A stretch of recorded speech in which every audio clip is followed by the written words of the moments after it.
이거를 좀 자각하지 못하면 되게 인생이 불행하게 느껴지는 것 같아. 내가 본 모든 사람이 그래. 정말 뭐 내노라하는 재벌 2세들도 그렇고 뭐 재벌 회장님들도 그렇고 오히려 더 불행해지는 것 같아. 대표님, 응? 저희는 종종 스스로 막 불행하다고 말하는 사람들 있잖아요. 뭐 내 팔자는 왜 이러냐, 내 인생 망했다. 그리고 대한민국이 유독 국민 10명 중 7명은 내 삶이 불행하다고 얘기하는 사람들이 많대요. 그럼 3명은 행복하다고 얘기를 하나 보네? 네, 그쵸. 생각보다 많은데? 아, 그래요? 행복 지수가 높네, 우리나라가. 그 통계를 보면은 우리나라가 유독 행복 지수가 낮잖아요. 몇이나 되지, 우리나라가? 그건 정확히는 기억은 안 나는데 제가 데이터가 없어요. 죄송합니다. 사전조사를 안 해. 낮은 편으로 알고 있는데 대표님이 생각하시기에 이 이유가 뭘까요? 이게 비단 우리나라만 그런 게 아니고 근데 경제 발전을 할수록 불행의 수치가 높아지더라고. 희한하지? 네. 지금 베트남이 경제 성장이 되게 빨리 일어나고 있거든. 우리가 거의 이제 하노이에 지사가 있으니까 내가 와이프랑 거의 한 2달에 한 번은 베트남을 가고 이번 달에도 내가 호치민을 갔다 왔는데 가면서 느끼는 거는 굉장히 열심히 일해 지금. 젊은 남자애들이 옛날에 우리나라 그 새마을 운동할 때처럼 밤늦게까지 일하고 막 열심히 하고 되게 열정 있고 이게 느껴져. 체감적으로. 이 나라 조금 있으면 진짜 경제 성장이 많이 이루어지겠구나. 이게 확 와. 향후 뭐 들리는 얘기로는 10년이면은 우리나라 GDP를 따라잡을 거다. 뭐 이런 얘기도 있더라고. 그거야 이제 10년이 지나봐야 아는 거지만. 근데 재밌는 게 베트남이 원래 행복지수가 되게 높은 나라였는데 점점 행복지수가 낮아지고 있다는 거야. 그러니까 소득 수준은 분명히 올라갔어. 분명히 올라갔는데 자기가 느끼는 행복의 지수는 낮아지고 있다. 이런 재밌는 통계가 있더라고. 그래 내가 그거랑 연관지어 생각해보면 우리나라 같은 경우는 이제 사실 뭐가 없잖아. 예를 들어 내가 유럽이나 이런 데 가면 느끼는 거야. 유럽은 가봤니 혹시? 유럽은 안 가봤습니다. 뭐 서유럽이나 예를 들어 이런 데 가면 고대 뭐 로마나 그리스 시대나 이런 막 유적지들이 있잖아. 네. 사람이 바글바글해요. 또 옛날에 뭐 르네상스 시대에 지어놨던 뭐 성당들 이런 뭐 어마어마한 것들이 있잖아. 막 미술품들, 뭐 박물관. 사람이 바글바글해. 전 세계에서 막 보러 오잖아 이걸. 네. 우리 같이 막 13시간 걸리는데도 가잖아 보러. 우리나라에 13시간씩 걸려가지고 보러 올 만한 게 뭐가 있나? 탐실타워? 물론 뭐 이제 뭐 우리의 문화 컨텐츠나 이런 걸 보러 오는 경우는 있는데 사실 없지. 네. 그럼 거기는 그 옆에서 카페만 해도 먹고 살고 소득 수준이 어느 정도 높을 수밖에 없는 거지. 엄청난 어떤 기술 개발을 하거나 엄청난 어떤 산업혁명이 일어나지 않아도 사실 어느 정도 이게 좀 기본적인 여유가 있는 거야. 그래서 나는 약간 그런 걸 느껴. 이게 뭐 통계적인 건 아니야. 내 주관적인 생각인데 내 친한 형 중에 이제 금수저 형이 있어. 네. 이 형은 회사가 상장도 안 했어. 아버지가 일부러 안 한 거야.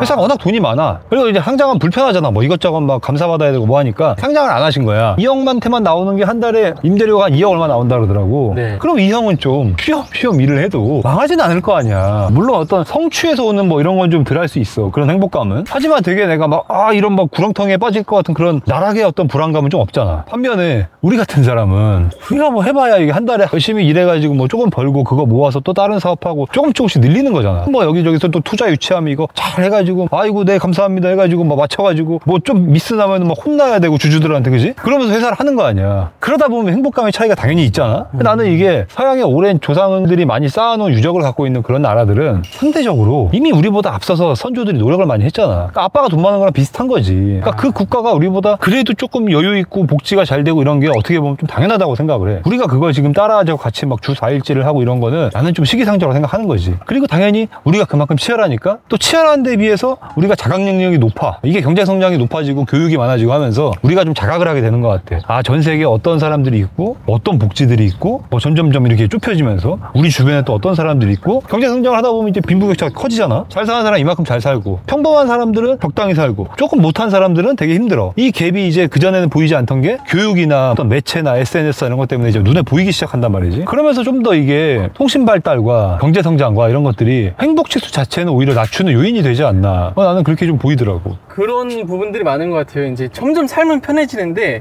옛날에 비해 행복도가 낮다라는 얘기들이 많잖아요. 사실 삶은 굉장히 편해졌거든. 나만 해도 내 중학교 때 핸드폰이 없었어. 우리 중학교 때 내가 삐삐 차고 다녔고. 삐삐 아냐? 응답하라에서 몇 번 봤었습니다. 응답하라에서 봤구나. 써보진 않았구나. 네, 너네까지는. 써보진 않았습니다. 삐삐가 이제 공중전화 같은 데서 삐삐로 남기면 뭐 8282 붙이면 빨리빨리 전화해야 되는 거고 뭐 486을 뒤에 붙이면 뭐 사랑해야 뭐 이런 거 있어. 나머지는 까먹었어. 여러 가지 있었거든. 아날로그틱 하잖아. 네. 나는 그런 적이 있어. 친구랑 크리스마스 때 그때 만났던 이제 교제하는 친구하고 크리스마스에 만나기로 한 거야. 근데 장소를 서로 오해한 거야. 어떤 역을 얘기했는데 이 역이 어쨌든 좀 오해가 된 거야. 그래서 크리스마스에 둘이 반대쪽에서 한 3시간 4시간 기다리다가 있다가 못 만난 적이 있어. 얼마나 미개하냐. 연락할 방법이 없으니까 집에 전화해서 누구 어머니 되시죠? 이거 해야 되는데 크리스마스니까 어머니도 나가는 거야 집을. 그러니까 통화를 할 수가 없잖아. 방법이 없잖아 연락할. 그래서 못 만났던 적이 있어. 그때 그 짜증이 지금도 생각이 날 만큼 답답했거든. 아니 얘는 연락 안 올 거면 안 온다고 얘기를 하든가. 크리스마스 날 이게 뭐 하는 짓이야 생각이 들잖아. 근데 걔도 그랬을 거 아니야. 그래가지고 뭐 다음 날인가 아무튼 연락이 되고 그랬었어. 그러니까 요는 그때에 비하면 정말 편해졌지 지금 세상이. 연락하려면 툭 할 수 있고 언제 어디서 우리가 소통해서 만날 수 있고 심지어 내가 여기서 뭘 하는지를 실시간으로 사람들한테 SNS 통해 공유할 수 있고 세상이 훨씬 편해진 건 맞아. 근데 그게 오히려 행복 지수를 떨어뜨릴 때가 있는 것 같아. 때로는 우리가 나만의 시간을 좀 갖고 싶을 때가 있잖아. 여유를 갖고 싶을 때가 있고 그런 것들이 전혀 안 되잖아. 그러다 보니까 쫓기는 거지 좀. 뭔가 연락이 왔을 때 바로 연락을 안 주면 이제 좀 예의 없는 사람이 됐고 카톡이 왔는데 읽지 않으면 뭔가 이제 부담스러운 또 읽었으면 또 일십한다고 혼나고 예를 들어서 네. 그런 것들이 좀 생활을 전체적으로 좀 옥죄어오지 않나. 대표님 그럼 다른 이유는 뭐가 있을까요? 우선은 우리나라는 그리고 좀 민족 특성인데 왜 그런지 모르겠는데 좀 비교를 많이 하는 것 같아. 다른 사람들하고. 이게 물론 뭐 전 세계 어디나 당연히 비교가 되고 거기에서 뭐 성장과 세태가 이루어지고 뭐 하는 건 맞는데 우리나라는 유독 좀 내가 이게 해외를 다니면서 느끼는 건데 비교를 좀 많이 하고 인정 욕구가 조금 삐뚤어진 경우가 많은 것 같아. 그러니까 인정 욕구 자체가 나쁜 건 아니거든. 인정 욕구 자체는 필요하다고 나는 생각해. 그게 있어야 어느 정도 자존감도 만드는 거고 사람이. 근데 이 인정 욕구를 너무 좀 삐뚤게 가면 되게 자기 자신을 힘들게 하거든. 근데 이런 것들이 되게 첫째로는 나로 인한 인정 욕구가 아니라 내 어떤 가족으로 인한 인정 욕구가 좀 강해. 가족이요? 예를 들면 내가 서울대를 갔어? 그러면 내가 좀 더 자존감을 가질 수 있지. 근데 내 아들이 서울대를 못 간 거에 대해서 가족들이 같이 상실감을 느끼는 경우들이 많아. 예를 들면 네. 같이 어머니끼리 만났는데 이 친구는 아들내미가 이번에 서울대를 갔고 이 친구는 지방대를 갔어. 그래도 어쨌든 간에 존귀한 존재는 맞잖아. 양쪽 다. 그리고 결국은 누가 잘 될지 물론 서울대 간 친구가 잘 될 확률이 높지. 왜? 이 친구가 그동안 고등학교 3년을 이 친구보단 열심히 산 거야 객관적으로. 맞습니다. 그렇기 때문에 높은 거야. 아니면 이 친구가 뭐 다른 예체능을 했으면 뭐 예를 들어 서울대 음대라도 갔겠지. 그러니까 다른 걸 했어도 어쨌든 이 친구보다 객관적인 그 노력 데이터가 적은 건 맞거든. 근데 그럼에도 불구하고 어쨌든 둘이 나중에 누가 잘 될지 모르는 거야. 이게 되게 상실감을 느낀 포인트는 아니라고 생각하거든. 아쉬울 수는 있지만 그러니까 그런 것들 비교. 그런 데서 자격지심을 많이 느끼지 우리나라가. 또 이제 좀 더 나이가 들면 뭐 예를 들어서 남편이 어떤 사람은 대기업을 다니고 어떤 사람은 뭐 중소기업을 다녀. 그럼 이것도 물론 대기업을 간 친구가 중소기업을 간 친구보다 조금 더 노력을 했을 수 있어. 객관적인 데이터상으로는 뭔가 스펙이나 이런 것들이 뭐 토익도 더 높을 거고 뭐 하니까 입사를 했겠지. 근데 이것도 나중 되면 물론 이것도 확률적으로 대기업을 간 친구가 잘 될 확률이 높아. 그래야 세상이 공평하잖아. 그렇잖아. 이 사람 더 열심히 해서 대기업을 갔고 이 사람 좀 덜 열심히 해서 중소기업을 갔는데 잘 된 확률이 똑같아. 너무 불공평하잖아 그러면. 하지만 누가 잘 될지는 모르는 거야 세상일은. 근데 이런 것에서도 뭔가 우리가 좀 박살감을 느끼고 그리고 또 뭐 예를 들어서 누굴 만났는데 누가 이번에 뭐 건물 하나 큰 걸 샀대. 그럼 그냥 그 자체를 축하해 줄 일이야. 예를 들어 그놈이 건물을 샀는데 나한테 사기친 돈으로 건물을 샀어. 그건 너무 배가 아프고 화가 날 일이지. 근데 그게 아니잖아. 그 친구가 열심히 살아서 건물을 사서 잘 돼. 근데 이거에서 우리가 상대적인 박탈감을 굉장히 크게 느끼는 편이라는 거지 좀. 이게 조금 내가 서양 친구들이나 뭐 중국 친구들이나 이런 친구들 만나보면 좀 덜해. 그게 좀 차이가 있더라고. 그래서 우리가 좀 더 박탈감을 느끼지 않나 생각이 들더라고. 특히나 그리고 중국인 친구들은 참 부러운 민족성 중에 하나인데 이렇게 내 바운더리에 들어오잖아. 이게 관시라 그러거든. 네. 내 바운더리에 딱 들어오면 계속 같이 뭘 하려고 그래. 같이요?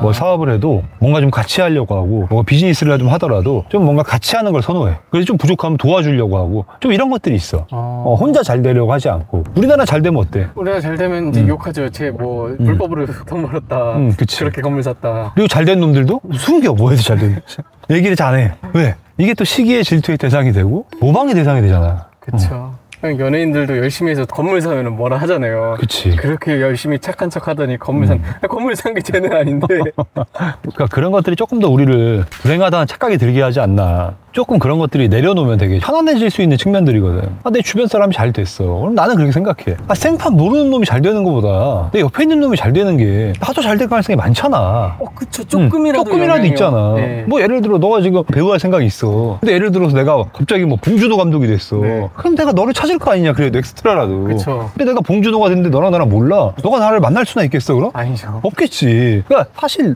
내 주변 사람이 잘 되는 게 최고거든. 되게 응원할 일이고. 근데 그런 좀 비교가 우리를 힘들게 하는 것 같아. 되게 내려놓으면 편해질 일인데. 건물도 예를 들어 내 주변 사람이 샀어. 내가 건물 관리라도 할 수 있잖아 그러면. 그쵸. 가능성이라도 있잖아 그러면. 네. 내가 생판 모르는 건물 가가지고 저 건물 관리 좀 시켜주세요 하면 시켜주냐고. 그런 측면에서 생각하면 되게 좋은 일인데 내려놓으면 좀 편하다 이런 거는. 어차피 우리가 우주에서 보면 진짜 먼지 같은 존재고 이 지구를 놓고 봐도 얼마나 많냐. 우리가 잘 돼봐야 요만큼이고 안 돼봐야 요만큼이야. 살아봐야 100년이고 100년 있다 다 갈 거야 어차피. 이게 인생이 한 1000년 되면 좀 힘들 수 있어. 얼마나 나는 그런 생각 하거든. 내가 1000년 살면 얼마나 힘들까. 잘 된 새끼 계속 나보다 1000년 앞서 있고 나는 계속 1000년을 걔보다 못 살아야 돼. 너무 힘들 수 있지. 근데 그래봐야 우리가 사는 게 길어야 100년. 난 한 120년. 난 한 120년 살 생각이거든. 내가 좀 꿈이 생겼어. 요즘에 의학을 보니까 한 120년 살겠더라고. 아무튼 그래봐야 120년이야. 굳이 그렇게 막 남들에 대한 비교를 하면서 살 필요가 있나. 대표님, 그 다음으로는 뭐가 있을까요? 내가 많이 하는 얘기 중에 하나야. 탈무드 얘기인데 네. 어떤 사람이 랍비를 찾아왔대. 고민과 걱정이 너무 많은데 어딜 가야 내가 이렇게 좀 내려놓고 행복하게 살 수 있냐는 랍비가 그런 곳이 있다고. 저기 보라고 봤더니 무덤이 있더래. 저기를 가면 된다. 여기 살아있는 동안은 모든 사람이 그렇게 번뇌와 고민을 하고 있다는 거지. 난 이게 인생이라고 생각하거든. 내가 힘들고 스트레스 받고 막 약간은 좀 불행한 것 같고 되게 행복의 순간은 짧고 뭔가 내가 좋은 일들은 되게 찰나게 지나가고 힘든 기간은 되게 길고 또 잠깐 뭐 좀 좋았다가 또 다시 또 힘든 기간은 길고 아니면 숙련의 시간이 되게 길고 이게 나는 우리 삶이라고 생각하거든. 이거를 좀 자각하지 못하면 되게 인생이 불행하게 느껴지는 것 같아. 나만 그런가? 이런 생각들. 근데 실제로는 내가 본 모든 사람이 그래. 정말 뭐 내노라하는 재벌 2세들도 그렇고 뭐 재벌 회장님들도 그렇고 보면 다 힘들어. 아무 걱정 없이 사는 사람 나는 본 적이 없어. 망나니처럼 사는 재벌 2세 형들도 있어. 그 형들도 보면 그럼에도 불구하고 힘들어. 이 삶이 다 그렇더라고. 그런 면에서 보면 물론 이제 금전적인 걱정은 좀 없을 수 있지. 하지만 또 그 내부에도 걱정들이 다 있더라고. 근데 그런 걸 보면 우리가 사는 거는 사실 조금은 힘들고 불행한 게 당연하거든. 근데 이게 나만 그렇다라고 생각을 하면 너무 내가 불행해진다는 거지. 그래서 좀 그런 데서 불행감을 느끼지 않나? 나는 행복해야지. 나는 행복하지 않아. 행복해지고 싶어. 라고 내가 계속 생각을 하는 순간부터 오히려 더 불행해지는 것 같아. 이게 당연한 건데. 그냥 여기 잠깐 나와서 이렇게 공원에 앉아가지고 물 한 잔 이렇게 뭐 석수 한 잔 마실 수 있는 여기서 그냥 내가 행복을 찾는 거지. 네. 대단한 뭐 내가 어떤 행복을 느껴야 되는 건 아니라고 생각하거든. 클럽에서 아르망디 먹나 여기서 석수 먹나 똑같아. 크게 차이 없는 것 같더라고 나는. 그런 데서 내가 억지로 내가 행복을 찾다 보면 내 불행감이 더 커지는 것 같아. 상대적으로 더 멀리 있게 보이는 것 같고 행복이. 대표님은 그러면은 과거 20, 30대보다 지금이 더 행복하다고 느껴지세요? 나는 내가 중학교 때 되게 불행하다고 느꼈는데 돌이켜보니까 그때가 되게 행복했고 고등학교 때도 내가 되게 행복하진 않다고 느꼈어. 근데 돌이켜보니까 그때가 되게 행복했더라고. 그래서 20살이 돼서 또 내가 뭐 진로에 대한 이제 문제들이 생기면서 정말 죽고 싶다 이런 생각을 할 만큼 내가 힘들었는데 돌이켜보니까 그렇게 세상 별거 아닌 일이 없어. 그럼 내가 10년 뒤에 지금의 나를 봐도 그 생각을 하겠지라는 걸 지금은 아는 거야. 지금은 이제 10년 뒤에 내가 또 나를 봤을 때 내가 지금 하는 고민들과 스트레스가 있을 거 아니야? 분명히 그때도 그렇게 생각하겠지. 아우 저 병신 쓸데없는 고민하고 있네. 그 시간 있으면 나가서 커피나 한잔 쳐마셔라 생각하겠지 내가. 지금은 내가 이제 좀 행복한 것 같아. 내 주제를 아니까 지금은 내가 이 정도 살고 내가 이 정도 지금 하고 있고 내 나이에 어떻게 이렇게 좋은 사람들 만나고 내 주변에 좋은 사람들이 많고 이 정도면 내가 행복한 것 같아. 그게 이제 대표님의 노력으로 쌓여진 뭐 성취나 업적들이 조금씩 생겨나서 그런 거 아니에요? 물론 그것도 있지만 꼭 그것 때문은 아니라는 거지. 그러니까 순간순간의 행복을 지금은 좀 찾는 연습을 하는 것 같아. 왜? 이 순간이 이제 안 오는 걸 알잖아. 우리가 인생을 사는데 우리가 짧은 100년이라는 시간을 사는 건데 내 10년이 금방 간단 말이야. 물론 뭐 60이 되고 70이 되고 80이 돼도 행복이 있겠지만 지금보다 덜 할 것 같거든 내 생각에는. 근데 그게 좀 무서운 거야. 지금도 내가 여기서 20대 때처럼 혹은 막 중학교 때처럼 불행감을 느끼면서 또 10년을 보내면 내가 50, 60이 됐을 때 얼마나 후회할까 인생을. 그때 조금 더 재밌게 살걸 이런 생각 할 거 아니야. 그때 내가 조금 더 즐거운 마음으로 일할 수 있었을 텐데 이런 생각을 할 거라는 걸 이제 아는 거지. 그렇게 생각이 드니까 지금도 너 뒤로 보이는 이 파란색 이런 배경들이 행복감을 줘. 지금은 이런 새가 울고 이런 것들이. 그래서 나이가 70이 되면 그렇게 나무를 보나 봐. 얼마 전에 그 회장님이랑 골프를 쳤어. 네. 회장님이 자꾸 홀마다 소나무가 이쁘구만. 이놈이 잘생겼네. 또 목련꽃을 보시더니 목련꽃을 막 사진을 찍으시더라고. 그래서 형 뭐 했기 옆에서 같이 뭐 공감을 하시지 않으셨어요? 같이 찍었지. 야 회장님 이 목련꽃이 정말 어떻게 이렇게 이쁘게 피었지. 근데 이런 걸 할 수 있다는 자체도 행복한 거지. 그러니까 내가 그걸 보면서 그런 걸 느끼는 거야. 나이가 드시면서 더 행복을 찾는 방법을 많이 찾는 것 같아. 많이 아시게 되는 것 같고. 뭐 사실 우리가 막 목련꽃을 보고 행복을 느끼진 않잖아. 그 정도의 레벨은 안 되는 거지 이제. 나이가 들면서 공통적인 모습이잖아. 핸드폰에 배경화면에 꽃 사진 해놨어. 100% 아줌마야 그러면. 볼 것도 없어. 궁금한 게 그러면 회장님들도 보통 꽃 사진이나 이런 거 많이 해놓는 분들이 많지. 진짜요? 산에 뭐 이러고 서 있는 거나 이런 거 해놓는 분들이 많아요. 그러니까 왜일까? 내가 혼자 고민을 해보니까 그런 거라는 거지. 그런 어떤 자연의 순간에서 퍼즐을 주는 짧은 순간들에서 행복을 찾는 거야. 그러면 우리가 그거를 조금 더 일찍 알면 조금 더 삶이 행복하지 않을까 생각하는 거지. 진짜 맞는 말씀입니다. 뭐 여기서 뭐 돈 많이 벌어서 갖고 갈 것도 아니고, 물론 돈을 많이 벌어가지고 우리가 인류에 어떤 기여를 해, 나와 같은 종족들한테 내가 뭔가 좀 발전을 줄 수 있고 뭐 이런 행위를 할 수 있어. 예를 들어 뭐 부모님 없이 태어났거나 이런 친구들한테 내가 뭔가 베네핏을 좀 줄 수 있는 사람이 돼. 그럼 그런 거에서 오는 행복감이 분명히 있겠지. 하지만 돈이 많다고 해서 행복하진 않아. 그건 절대적이라고 생각해 나는. 대표님, 그럼 그 다음은 뭐가 있을까요? 사람을 되게 불행하게 하는 것 중에 하나가 나는 사람한테서 오는 어떤 상실감이라고 생각하거든. 사실 우리가 사업에 실패하고 뭔가 돈을 좀 잃고 이런 거에는 되게 큰 상실감을 좀 느끼지 않는 것 같아 나는. 물론 뭐 전 재산을 주식에 넣었다가 뭐 전 재산이 날아갔어, 뭐 그럼 좀 불행하겠지. 그런 일들은 되게 극소수니까. 근데 보통 전 재산을 날리는 경우가 어떤 거야? 내가 비트코인에 전 재산 넣었다가 갑자기 비트코인 손이 날아가나? 아니죠. 보통 어떤 경우야 그럼? 그러면 과도한 욕심. 그러니까 어떤 경우냐면 누군가가 이거 오를 거야, 전 재산을 넣어 라고 해서 넣는 경우에 그런 일이 생기는 거야. 그러지 않으면 자의적으로 갑자기 새로 생기는 코인에다가 내가 몰빵을 하지 않아. 갑자기 내가 평생 주식 많이 안 하던 사람인데 이 주식이 상한가 칠 것 같아가지고 집을 팔아서 넣는 사람은 없어. 어떤 사람이 와서 나한테 이야기했기 때문이야. 마찬가지로 또 사람 간의 관계에서 내가 되게 신의했고 내가 되게 믿었던 사람들이 갑자기 돌아설 때, 다른 모습을 보일 때 거기에서 오는 상실감들이 되게 사람을 힘들게 하거든. 혹은 막 대중들이 갑자기 나를 막 비판해. 이런 것들, 사람과 사람 간에서 오는 상실감이 굉장히 좀 사람을 아프게 하는 것 같아. 그러니까 나도 뭐 우리도 이제 악플 같은 게 달리잖아. 네. 유튜브 보면 그럼 진짜 막 무지성으로 까는 글들이 많잖아. 그런 걸 보면 나는 내가 좀 멘탈이 강한 편이라고 생각하는 사람인데도 불구하고 그런 글들을 볼 때 스트레스를 받을 때가 있어. 그래서 내가 너네한테도 얘기하는 게, 악플이 내 눈에 보기 전에 지워달라고 얘기를 하잖아. 네네. 보면 짜증이 나니까. 사실 짜증날 이유가 없잖아. 그거 그냥 지우면 되는 거고. 사실 얼굴 모르고 그냥 무지성으로 까는 사람들이 쓰는 글인데도 불구하고 스트레스를 받는단 말이지. 근데 예를 들어 내가 진짜 뭔가 잘못을 했어. 그거에 대해서 비판을 굉장히 많이 받아. 더욱더 스트레스를 받겠지 이제. 뭐 사람이 진짜 그런 것 같아. 그런 사람한테 오는 상실감이 되게 큰 것 같은데, 이런 거는 사실 조금 내려놓으면, 그러니까 사람에 대한 기대치를 조금 낮추면 조금 그런 상실감이 덜한 것 같더라고. 살다 보면 별의별 사람들이 많잖아. 별의별 경우들이 생기고, 뭐 예를 들어 내가 되게 믿었던 사람이 갑자기 나의 뒤통수를 친다든가. 물론 또 그 사람의 입장에서 뒤통수가 아닐 수 있어. 어쨌든 내가 느꼈을 때 뒤통수면 나한테는 뒤통수잖아. 뭐 그런 행위를 했다든가, 아니면 뭔가 나한테 사기를 친다든가, 뭐 이런 것들, 그런 것들이 있을 때 느끼는 상실감들이 사람을 되게 불행하게 만드는 것 같더라고. 처음에는 막 분노했다가 사람이 나중 되면 야, 내가 뭔가 인생을 잘못 살고 있나 이런 생각을 좀 하게 되는데, 이런 것들은 나는 그렇게 생각해. 이제 그런 거를, 어쨌든 주변에 사람이 많은 편이고, 내가 어렸을 때부터 내가 아까 뭐 사업체를 여러 개를 동시다발적으로 운영을 했고, 지금도 내가 회사가 많고 직원들이 어쨌든 간에 내 나이에 비해서 많은 편에 있으니까 내가 남들보다는 좀 장점은 그런 경우의 수를 확률적으로 더 많이 보게 되는 것 같아. 어린 나이부터 내가 보면서 남들이 뭐 한두 개 사업할 때 내가 막 4-5개씩 샀으니까 당연히 내가 남들보다는 2배를 봤을 거 아니야? 마찬가지로 내가 지금도 회사도 내가 뭐 여러 개 있고 그중에 직원이 많은 회사들도 있고 하다 보니까 회사를 하나 하는 사람보다는 내가 좀 더 그 경우의 수가 많잖아. 그런 돌발 상황이나 뭐 흔히 말하는 배신이나 이런 일들이 일어날 상황이 많잖아. 그러면서 내가 되게 감사하게 느끼는 거는, 아, 이게 되게 편견이구나를 좀 알게 됐어. 그러니까 이런 사람의 어떤 본성들이 되게 이놈이 나쁜 놈이 아니구나. 이런 일이 보니까 한 회사에서만 생기는 게 아니라 여기저기서 막 생겨. 그리고 거기에 대표를 맡은 친구들이 똑같은 고민을 해. 그러면 이 대표가 못하는 거야 이게? 아니죠. 아니더라고. 처음에 하나를 해서 대표를 맡겼을 때는 얘가 못하는 줄 알았어 나도. 만약 내가 지금도 하나만 하고 있으면 그렇게 생각했을 것 같아. 근데 회사를 여러 개 해보고 대표를 여러 명 세워보고 내가 그걸 뒤에서 이렇게 보다 보니까 똑같은 고민을 하는 거야 얘네들이. 이제는 무슨 얘기인지도 알 것 같아. 대표가 뭐 딱 얘기 시작하면, 아, 너 이런 일 있구나, 이게 그냥 나와버려. 왜? 너무 이게 기계처럼 똑같은 거야. 그 얘기는 뭐냐, 결국 사람의 어떤 본성이나 행동 양식이 비슷하다는 거지. 그리고 그 사람의 입장에서는 또 그게 정당할 수 있고. 그래서 이런 거를 좀 내려놓기 시작하니까 그런 거로 다치는 일이 없더라고. 그래서 좀 이걸 경험하지 않고서는 100% 이해할 수는 없겠지만 굳이 경험할 필요는 없다 생각하거든. 그 마음 쓰라린 거를 굳이 여러 번 겪을 필요는 없잖아. 근데 내가 이렇게 겪어보고 내가 또 주변에서 이제 사업하시는 분들 많이 볼 거 아니냐? 그러면서 그 사람들한테도 동일한 일이 일어나고 있고, 항상 지금도 회사가 밸류가 막 1,000억, 2,000억씩 하는 대표님들도 만나면 고민하는 게 똑같아. 직원, 사람, 거래처 어떻게 해야 되지? 똑같은 고민을 하고 있어. 그 얘기는 뭐냐면 그게 어떤 한 명의 빌런이 아니라 대부분이 그렇다는 거지. 그래서 그거를 좀 인정하고 있으면 조금 그런 거에 대해서 오는 상처가 좀 줄어들고, 그러면 좀 내가 불행감을 느끼는 게 훨씬 줄어드는 것 같더라고.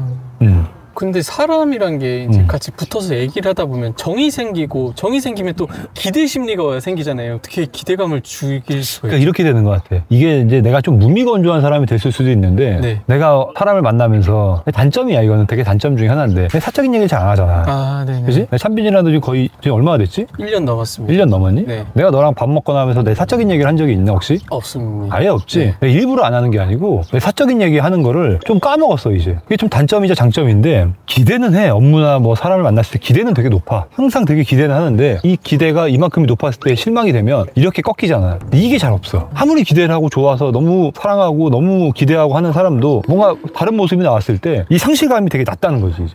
그냥 그래 이제. 그러니까 기대와 이 사람에 대한 상실감이 비례하지 않아 지금은. 아니 그럴 수 있지 뭐. 이렇게 좀 되더라고. 그러니까 그러면 좀 불행감이 좀 덜해지는 것 같아. 그리고 오히려 내가 생각하는 사람에 대한 이제 표본이 있잖아. 이럴 수 있어 사람이라는 표본이 있는데 이렇지 않은 사람들이 또 간혹 꽤 있어요. 세상 살다 보면 진짜 좋은 사람들이. 그럼 그 사람들한테 두세 배로 잘하게 되지. 왜? 내가 이제 알잖아. 이 사람이 이렇게 호의를 베푸는 게 얼마나 힘든지. 그럼 내가 두세 배 더 잘하게 되는 거야. 그러다 보면 어쩌다 한번 또 그 사람들이 실망감을 줄 때가 있어? 그럼 또 그냥 그래. 내가 좋아서 한 거니까. 너무 근데 무미건조한가? 아니요. 약간 좀 씁쓸하면서 뭔가 좋은 말인 것 같아요. 예. 어쨌든 그러면 좀 불행이 좀 줄어든다. 대표님, 그러면은 스스로 불행하다고 생각하는 사람들이 있잖아요. 그런 사람들에게 마지막으로 한 말씀 해주신다면. 내가 그 탈무드 얘기 되게 많이 하는데 내가 초등학교 4학년 때 본 거야. 그 임팩트가 내가 지금까지 오는 거야. 그걸 보면서 무덤을 가야지 걱정과 고민이 없는 곳이 있다. 만화책 같은 걸 본 거야. 무슨 탈무드 뭐 내가 정식 탈무드를 보지는 않았을 거 아니냐. 내가 초등학교 4학년 때 탈무드 만화를 본 거야. 거기서 봤는데 그 임팩트가 내가 지금까지 오더라고. 그러니까 그런 거지. 삶이라는 게 다 힘들고 내가 본 바 다 불행한 면이 있고 다 뭔가 고통스러운 면이 있어. 그게 너무 당연하다는 거지. 그러니까 그거를 너무 우리가 인정하지 않고 뭔가 우리가 모르는 어떤 블루오션이 있을 거야, 행복이 있을 거야 라고 그걸 쫓아가면 훨씬 더 불행해지지 않나 삶이. 그래서 어느 정도 이 삶에서 뭐 작은 행복을 좀 찾고 만족하고 하는 게 결국 우리 삶에 충실하는 데 도움이 된다라고 저는 생각합니다. 주제는 없지만 저도 그렇게 하고 있고